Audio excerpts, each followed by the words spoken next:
Thank you. Very nice to meet you all.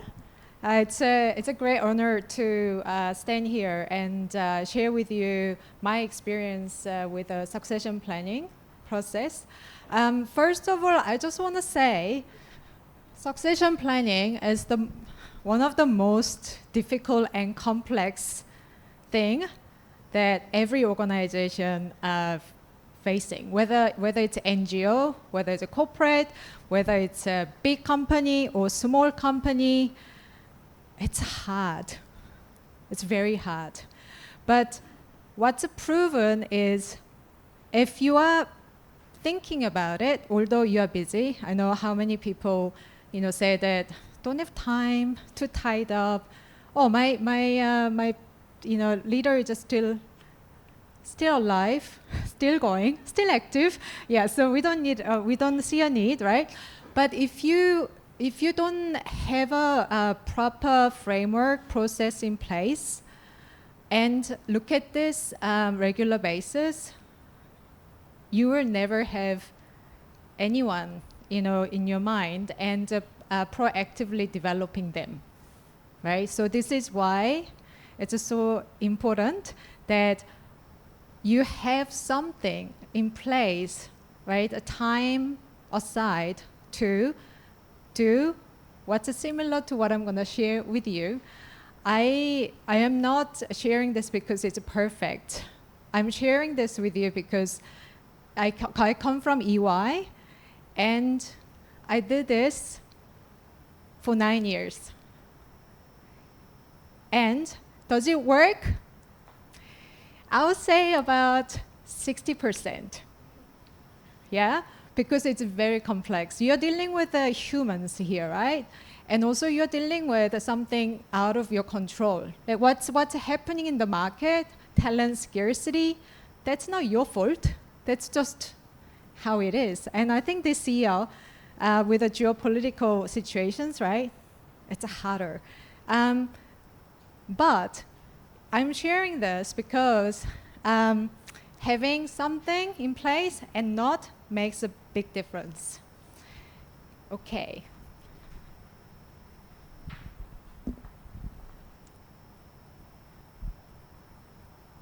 When do you think about succession planning? Yeah, maybe Mike, yeah. I think everyone should think about it when you enter the post. Yeah. You already should start thinking about what will happen when you leave. Yeah, well, that's kind of textbook answer, right? Because as a founder, yeah. The day I found the organization, I'll always feel, okay, I should keep on searching who could actually succeed if I left. Very good. But the searching process probably is super long and unproductive for over 10 years or so. Yeah. But we should have that kind of mindset from the very beginning. Yeah, that's right. That's a long-term, right, planning mindset, strategic. That's very strategic mindset. You must be the one who said confident in the Slido session.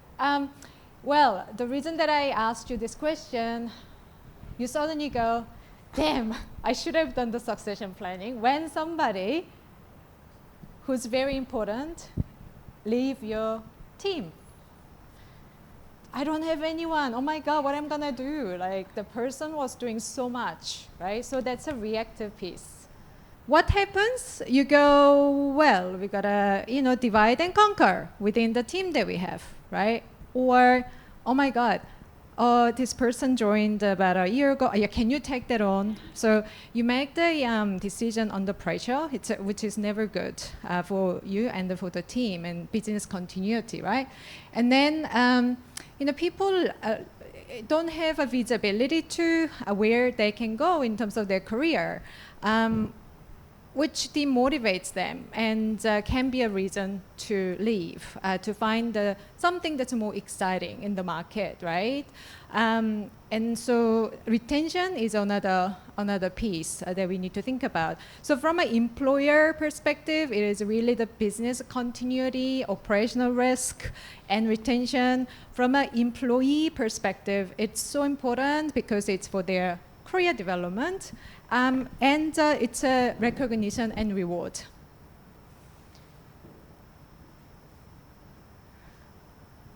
So before actually looking at the, how we assess people for succession planning, the one before that, more important thing is whether you have defined the success elements of the role. Because every role has a different objectives, right? And the people may have, so your board members and executive members may have a different perspectives on how they define the success factors. So the most important thing is to agree what that good looks like for each role that you want to build a succession for. Yeah? So we are going to do some exercise around that today, which will be helpful. And then you'll then look at who you have in your team. Have they been performing consistently well?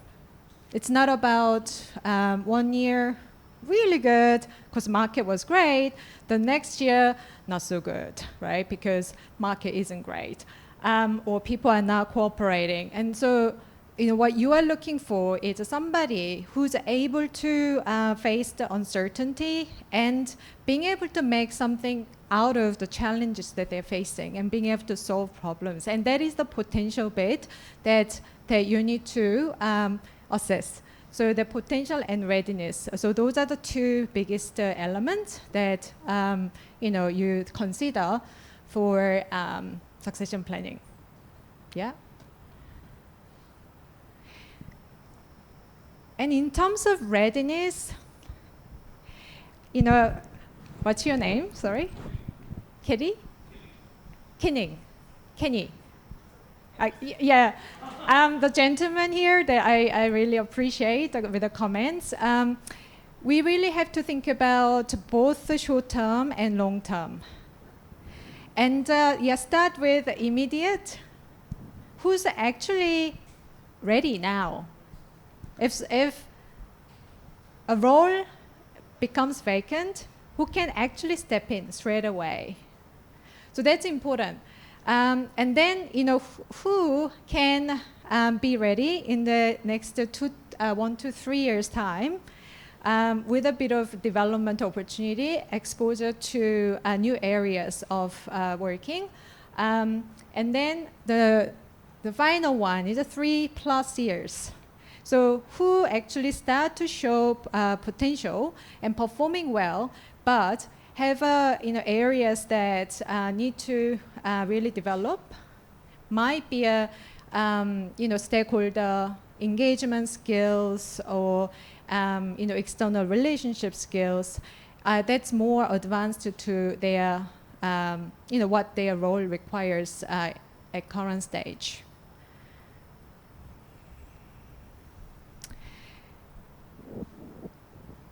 And when you are building a plan, we call it slate. So slate has a kind of 6 space. Now, this is what I used to use in UI. In terms of the size of the firm, like it's 10,000 people, right? And 500 partners. So that's why we can do 6 slates. Doesn't have to be 6 slates, but what I want to emphasize is always looking at who's ready now, and who's in the short term, who's in the longer term.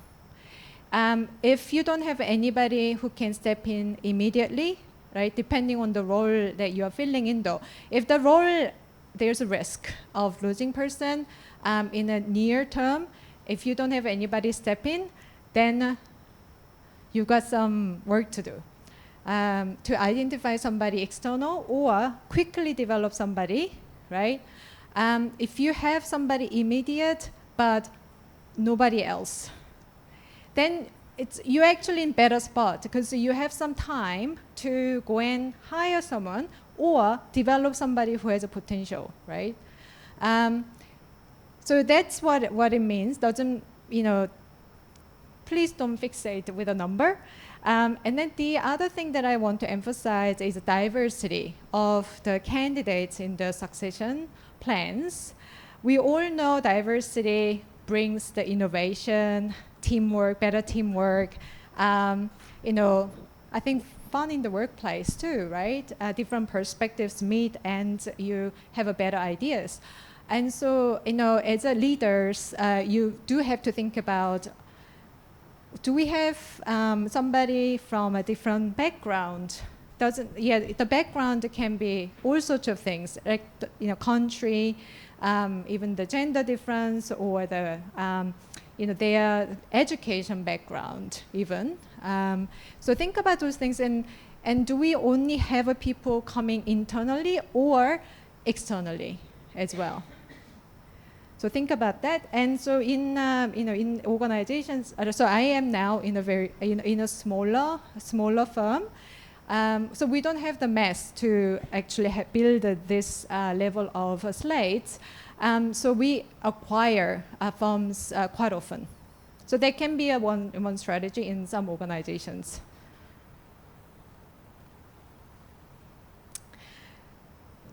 So you have a choices. Can you build internally? If not, what is your plan? So you might work with the board members to have the hiring plan in place in the long term, and then find the right talent. Now, you can sit down and have this once a year. So we run this process about once a year, right? Paper looks great. All the 6 names are filled in for each role. But when somebody leaves, you're in the same situation. Nobody is ready, right? So names on paper don't matter. Your beautiful Excel spreadsheet don't matter if you're not developing the candidates. And we have to be a little bit careful. You don't want to go out and say, hey, Rachel, I'm thinking about you for the CEO role, right? Then, Jade goes, what about me? I thought I was as good, right? So you have to be a little bit sensitive about this. It's really, you are dealing with somebody's life here, like career. And so what you do is have a regular career conversations. Doesn't have to be too often, once a year. So you might want to time the career conversation a little bit earlier than succession planning, and then as the leaders come together and to talent review. So what did Jay say? What does she want to do in the future? What does Louisa say? Where does she want to go, right? And then come together to work out, what does your plan actually looks like? Sound easy?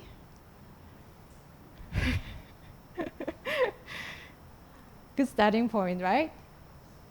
So in your leadership meeting, right, you're talking about your talent, and so you can use this 9 box to plot each person in these boxes. I don't want to box people. That's not our objective here. But what it does is that you can identify who is going to be the one that you want to invest in terms of your development.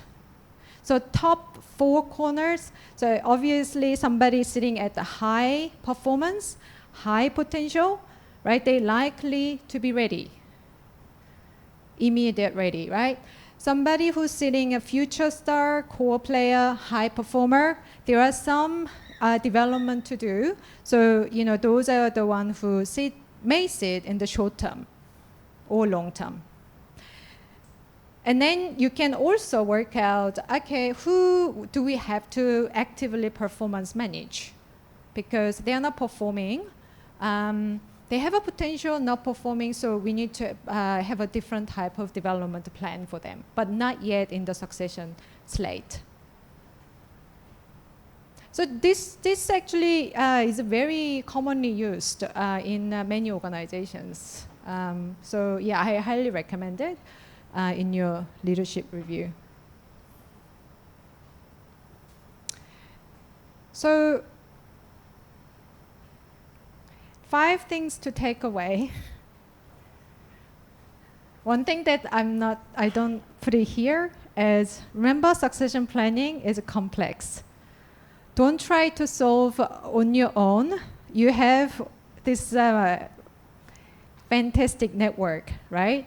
And so I really encourage you to share what you have tried and how your talent looks like, and can we cross-pollinate the talent in NGO space. That could be one. And think about not just the right now, think about long term, think about diversity of the slate. And then talk to people about their careers, because that's what people are motivated every day to stay in your organization. Do we have time? Okay, can I maybe give it to you now to ask me questions?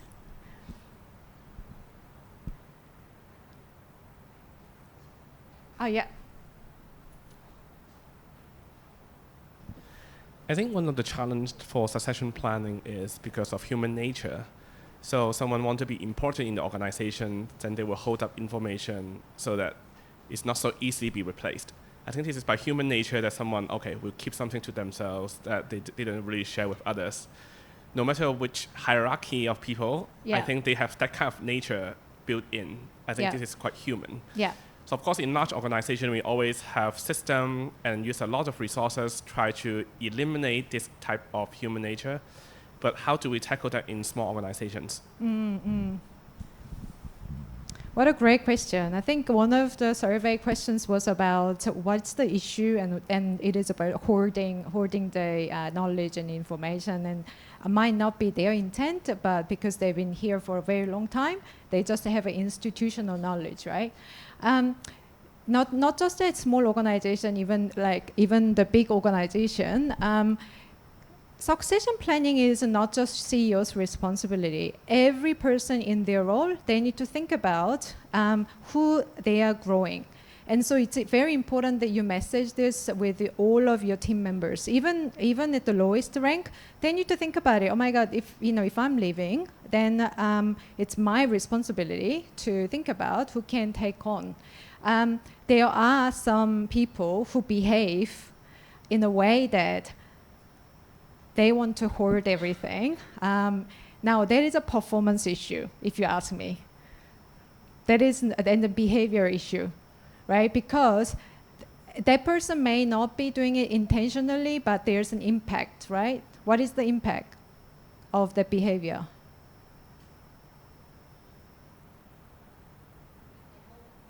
Yeah.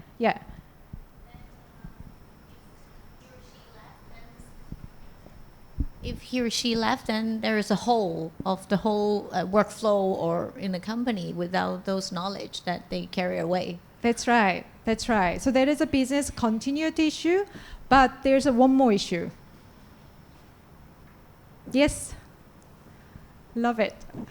So I think probably negative influence on other coworkers. Yep. It's kind of touching on culture. Yeah, exactly. So people would say, okay, she's doing everything, he's doing everything, I'm not needed. Why am I here? And my boss is not addressing that. So maybe that's okay. That's the culture, maybe. Do you want that in your company? Do you want that? No. Nobody wants to be in the workplace where they don't feel valued, right? And so if that person is is holding a role that is important enough, then I think it's a conversation that, a leader needs to have, and everybody needs to hear that it's everybody's responsibility to think about their own succession. Any other questions?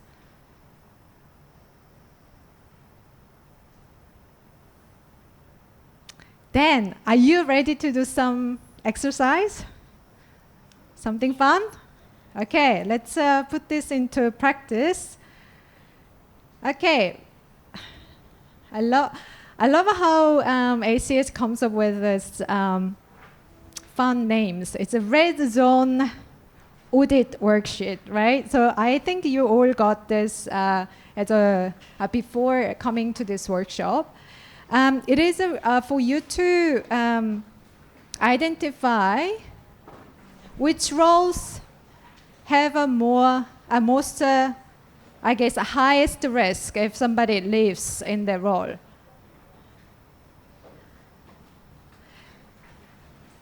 So you have 15 minutes to map your red zones by circling which role that you want to pick to work on today.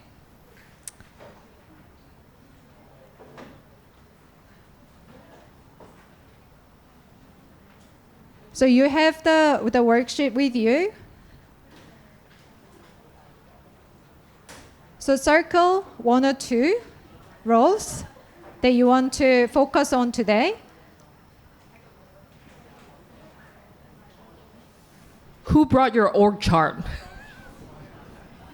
Well Very done. good. Well done. Okay, so once you have the role in red zones, think about what exactly do they hold or be responsible. So write it down and then give a score against the recoverability, internal impact, external impact, 1, 2, 3. So the total score, the highest score is 9. I mean, this gives you, I think, time to assess, I guess, what sort of risk that you have right now with the succession.